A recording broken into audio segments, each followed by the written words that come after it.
It only takes one to be real, and it changes humanity forever. What if we've been lied to about UFOs? Let's remember they've been recorded since antiquity by ancient Greeks, ancient Egyptians, ancient Asians, Chinese, Koreans, Japanese. While it's easy, even for Native Americans, while it's easy to focus on the extraordinary nature of the subject or the credibility of those witnessing UAPs, what we call UFOs, the prospect of alien spacecraft raises serious issues that go beyond whether we're alone in the universe, Stuart Clark of The Guardian says. If you thought that we were about to finally get the truth about UFOs, think again. At the end of last year, the US government bill that would have mandated the controlled release of all classified documents and artifacts related to UFOs was significantly watered down at the last minute so that it would get through Congress. Interest in unidentified aerial phenomenon, the new term for UFOs, UAPs, reignited in June 2023 when ex-US intelligence agency whistleblower David Grush told the Debrief website that during his official duties he had discovered the US had indeed been retrieving spacecraft of non-human origin for decades. The claim led to a congressional hearing in which Grush and others described what they had gleaned of this super-secret project or seen with their own eyes during military service. Their testimonies resulted in the new Unidentified Aerial Phenomena Disclosure Act, authored by a bipartisan group of 5 elected representatives, led by Democrat Majority Leader Chuck Schumer and Republican Senator Mike Rounds. While it is easy to focus on the extraordinary nature of the subject or the credibility of those witnessing UAPs, the prospect of alien spacecraft raises serious issues that go beyond whether we're alone in the universe. Lots of scientific work is underway, not only to look for signs of extraterrestrial life, but more recently to ask what it would mean psychologically for us if aliens really do exist, and potentially worse, if the authorities have been lying to us about what they know. When it comes to governments, the primary issue is trust.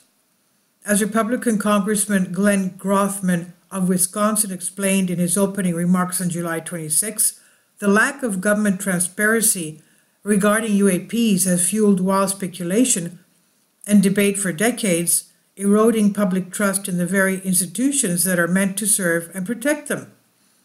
The Disclosure Act was meant to restore public trust and assure Congress that secret projects were not taking place beyond its oversight. The legislation was modeled on the President John F. Kennedy Assassination Records Collection Act of 1992. Frustrated with the growing public perception that agents of the U.S. government had conspired with the military to assassinate the president, a belief that found its way into the mainstream through Oliver Stone's 1991 movie JFK, the act established a national archive of all records related to the assassination and declassified the vast majority of them. The process was overseen by an independent body. The original text of the UAP Disclosure Act was similar in that it proposed the creation of a national archive overseen by an independent panel of 9 U.S. citizens. Their job was to decide, free of military, political, or corporate influence, whether and how to disclose information from the archive. The act would have empowered the panel to hold more hearings with witnesses afforded immunity from prosecution. It also proposed that the federal government shall exercise eminent domain over any and all recovered technologies of unknown origin and biological evidence of non-human intelligence that may be controlled by private persons or entities in the interest of the public good. In other words, the U.S. government could commandeer any supposed artifacts held by private citizens or companies and was then under a duty to disclose them to the public. In parallel, the Act also called for the Secretary of State to contact any foreign government that may hold material relevant to unidentified anomalous phenomena, what we call UFOs, technologies of unknown origin, or non-human intelligence and seek disclosure of such material. In short, it would finally have revealed the facts about UAPs, but most of these stipulations have now been struck out. All that remains is the archive, but it will not be administered by an independent body.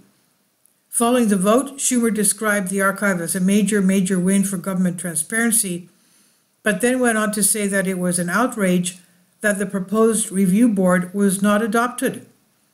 He said, now it means that declassification of UAP records will be largely up to the same entities that have blocked and obfuscated their disclosure for decades, he said. Speaking to News Nation on 12th of December, Grush was unequivocal, calling the changes the greatest legislative failure in American history.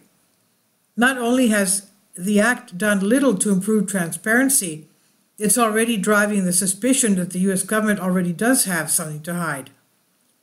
If it is the case that there is no substance to the UFO-UAP issue beyond misperceptions, paranoia, delusions, hallucinations, gullibility, and disinformation, then the government, military, and academic organizations need to openly and transparently look under every alleged rock in this topic, says clinical psychologist Daniel Stubbings of Cardiff Metropolitan University.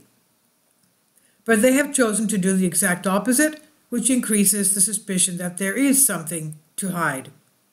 People have been seeing unexplained things in the sky for millennia. While it's easy to dismiss them as hallucinations or flights of fancy, it's much harder to ignore photographs and videos from reputable sources. This is exactly what the Office of the Director of National Intelligence in the U.S. released in 2021. Its report, primarily preliminary assessment, unidentified aerial phenomena, detailed that the U.S. Department of Defense Unidentified Aerial Phenomena Task Force was investigating 144 UAP reports made between 2004 and 2021, but made mostly by military personnel. It also released 3 declassified videos of some of these UAPs in action. It was such material that helped persuade Stubbings to take the subject seriously. He interviewed people who believed that they had seen something they could not explain, interested in identifying an underlying mental health issue, any needs, or common personality types among them. He found that all kinds of personality profiles see UAPs, and many are left with unmet psychological needs. Initially, I felt confident that the UAP issue could be explained by prosaic psychological and/or situational factors, but the more I looked into real cases, the less I became sure, says Stubbings. I started releasing this is a very credible topic, realizing it's credible. If true, it's a game changer, he says. If it's not true, it's deeply concerning. How did we get to this point in society where we are thinking all this stuff is true and we're spending all this money looking into it? Traditionally, it's astronomers who look for evidence of other life in the universe. For example, SETI, the Search for Extraterrestrial Intelligence, uses telescopes to look for signals that could be coming from alien civilizations. While SETI was once on the fringes of astronomical science, it is now increasingly seen as mainstream. Breakthrough Listen is the largest ever scientific research program searching for evidence of civilizations beyond our Earth. Breakthrough Listen. It aims to survey the 1 million closest stars to Earth and 100 closest galaxies to our own, running since January 2016 at the University of California, Berkeley. The project announced a new headquarters in Oxford last October. For the project, it's a big vote of confidence from one of the premier universities, astrophysics groups, and physics departments in the world, says Steve Croft, an astronomer at UC Berkeley and the SETI Institute, and also senior researcher at the new headquarters. In early December, Croft and colleagues published results from the project from more than 140 terabytes of data, the equivalent of watching more than 5 years of continuous high-definition video from 97 nearby galaxies. Although they found nothing that looked artificial in this particular run, Croft says it's a start. Other astronomers using different techniques have seen things that warrant further investigation. Beatrice Villarroel, assistant professor of physics at Stockholm University, is leading a team of astronomers looking at photographic plates of the night sky that date from before the first artificial satellite was launched in 1957. As satellites orbit the Earth, they can reflect sunlight, causing bright glints to appear in the night sky. These leave streaks on astronomical images or spots of light that appear and disappear seemingly at random. Mysteriously, on one plate from April 1950, Villarroel found 9 sources of light that appeared within a half-hour period and then vanished. Conducting observations using the Gran Telescopio Canarias on La Palma in the Canary Islands revealed nothing at the locations of the light sources that might have flared up. Villarroel said there is no astronomical explanation for this type of event. In other words, she's saying it could be UFOs. More recently, her team found 3 bright stars on a plate dated 19 July 1952 that have since vanished. Provocatively, this is a date burned into the diaries of UFO enthusiasts around the world because it coincides with a famous incident in which pilots and radar operators saw lights they could not explain in the skies above Washington, D.C. I think it's very important to do this kind of nearby searching for extraterrestrial objects because the astronomical community mostly looks for things very, very far away. And I think it's time to do something new, says Villarroel, who is now working to establish the ExoProbe project to look for anomalous objects among the vast number of human satellites currently in orbit. But what happens if she or anyone else uncovers irrefutable proof that non-human intelligence have visited or are visiting our Earth? A few years ago, physicist John Priestland, who runs an engineering consultancy, found himself wondering what this would mean to us as individuals. If there is something here to be disclosed, then I'm very conscious that there are a lot of people who will be affected, and there is not an entity out there, as far as I can see, that is putting people first, he says. So he set up Unhidden, a charity dedicated to decreasing the stigma associated with discussing UAPs, non-human intelligence, and the possibility that evidence is being covered up by governments. It's a mission that Stubbings agrees with. There is still a stigma around this topic. People are so frightened about discussing it, he says, but it only takes one account to be real, and it changes the narrative of humanity forever, he said. This is why the Disclosure Act was seen as important, and its altered version is such a disappointment, even potentially dangerous, says Priestland. These days, it's all about my truth except for people who happen to see strange things in the sky.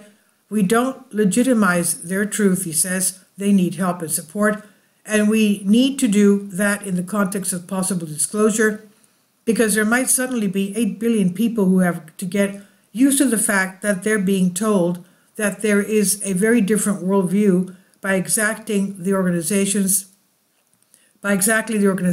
that they now realize had lied to them for the past 80 years. This is by Stuart Clark on The Guardian. It's Unbended Reality. Please hit the like button and share and subscribe. Please leave your comments, and thank you for your support. Kindly support my Patreon account. The daily posts are 5 videos daily, and they are totally different from what I have on my YouTube channel. Thank you so much for your support and that you find all my content so interesting. You'll find the Patreon account details in the description box below.